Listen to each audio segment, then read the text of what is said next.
अश्विनी बिद्रे हत्या प्रकरणी 11 एप्रिलला कोर्ट आरोपींना शिक्षा सुनावणार आहे, तर अभय कुरुंदकर हाच मुख्य आरोपी असल्याचं आता निष्पन्न झालंय।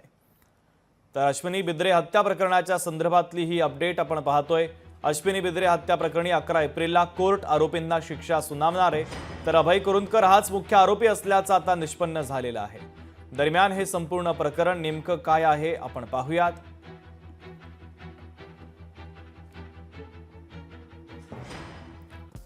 11 एप्रिल 2016 मध्ये बिद्रे यांची हत्या करण्यात आली। तत्कालीन पोलीस निरीक्षक अभय कुरुंदकर यांच्यावर हत्येचा आरोप आहे। मृतदेहाचे तुकडे करून वसई खाडीत फेकल्याचाही आरोप आहे। हत्येप्रकरणी अभय कुरुंदकरसह 5 जणांना अटक करण्यात आली।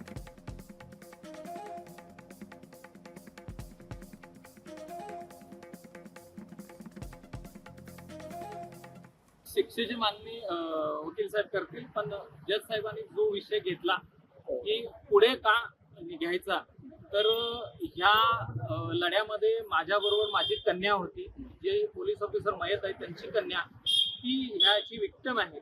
त्यांनी ऐकावं, त्यांचं म्हणणं ऐकून घ्यावं असं कोर्टाचं म्हणणं आहे की मला त्यांचं म्हणणं ऐकून घ्यावं। आणि त्यांची म्हणजे मयतांची आई नाही आहे, पण त्यांचे वडील हे 2 आज नव्हते, ती वयोमानामुळे आणि शिक्षणामुळे आली नव्हती, ती हजर करावी, त्यांनी मागणी करावी। 1 नंबर आरोपी आहे पोलीस अधिकारी अभय श्यामसुंदर कुरुंदकर यांचा राजकारणामध्ये आणि पोलीस डिपार्टमेंटला अत्यंत प्रभावी एक व्यक्ती होती ती।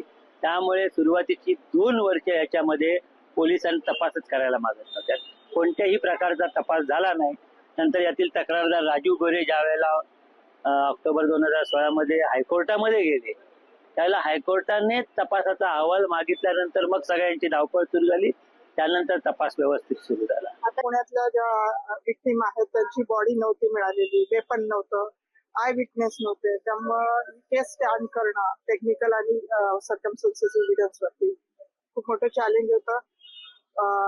त्याचा तपास जरी मी केला असेल तरी प्रभावीपणे पूर्ण टीम होती नवीन मुंबई क्राईम ब्रांचची, आणि ही प्रभावीपणे कोर्टामध्ये गरज साहेबांनी खूप चांगल्या प्रकारे स्टँड केली। आणि त्यामध्ये चेन ऑफ एव्हिडन्स जी होती ती थोडी डिस्कनेक्ट झाली होती, परंतु ते नंतर व्यवस्थित करण्यात आली आणि बदली झाली होती प्रमोशनवरती, त्यामुळे ते ऍडमिनिस्ट्रेटिव्ह बाबी होते।